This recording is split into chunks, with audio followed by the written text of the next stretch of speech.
ಇನ್ನು ಕನ್ನಡದ ಖಾಸಗಿ ವಾಹಿನಿಯಲ್ಲಿ ಆ್ಯಂಕರ್ ಆಗಿ ಕಾಣಿಸಿಕೊಂಡು ಸಾಕಷ್ಟು ಈವೆಂಟ್ ಕಾರ್ಯಕ್ರಮಗಳಲ್ಲಿ ಮತ್ತು ಶಿವರಾಜ್ ಕುಮಾರ್ ಅವರ ಮೆಚ್ಚಿನ ಆ್ಯಂಕರ್ ಕೂಡ ಅವರು ಆಗಿದ್ದರು ಅಂತ ಹೇಳ್ಬೋದು. ಯಾಕೆಂದರೆ ಕನ್ನಡದಲ್ಲಿ ಅಷ್ಟು ಅದ್ಭುತವಾಗಿ ಮತ್ತು ವಿರಾಳವಾಗಿ ಮಾತಾಡುತ್ತಿದ್ದರು ಇವರು, ಈ ಆ್ಯಂಕರು.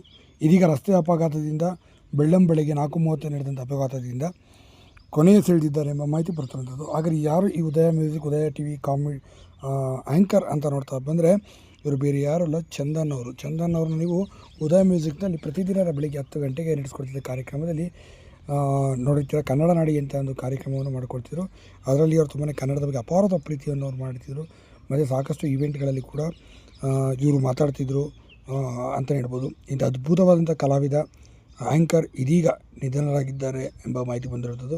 ಸದ್ಯ ದಾವಣಗೆರೆ ಬೆಳಗಾವಿ ಹೋಗಿ ಬೆಂಗಳೂರಿಗೆ ವಾಪಸ್ಸಾಗೋಂಥ ಸಂದರ್ಭದಲ್ಲಿ ದಾರಿ ಮಧ್ಯೆ ಕೆಟ್ಟು ನಿಂತಹ ಲಾರಿಗೆ ಹಿಂಬಾಗಿನಿಂದ ಹೊಡೆದಂಥ ಪರಿಣಾಮವಾಗಿ ಸ್ಥಳದಲ್ಲೇ ಚಂದನ್ ಜೊತೆ ಇಬ್ಬರು ಸ್ನೇಹಿತರು ಸೇರಿ ಕೊನೆ ಸೆಳೆದಿದ್ದಾರೆ ಎಂಬ ಮಾಹಿತಿ ಬರ್ತಾರಂಥದ್ದು.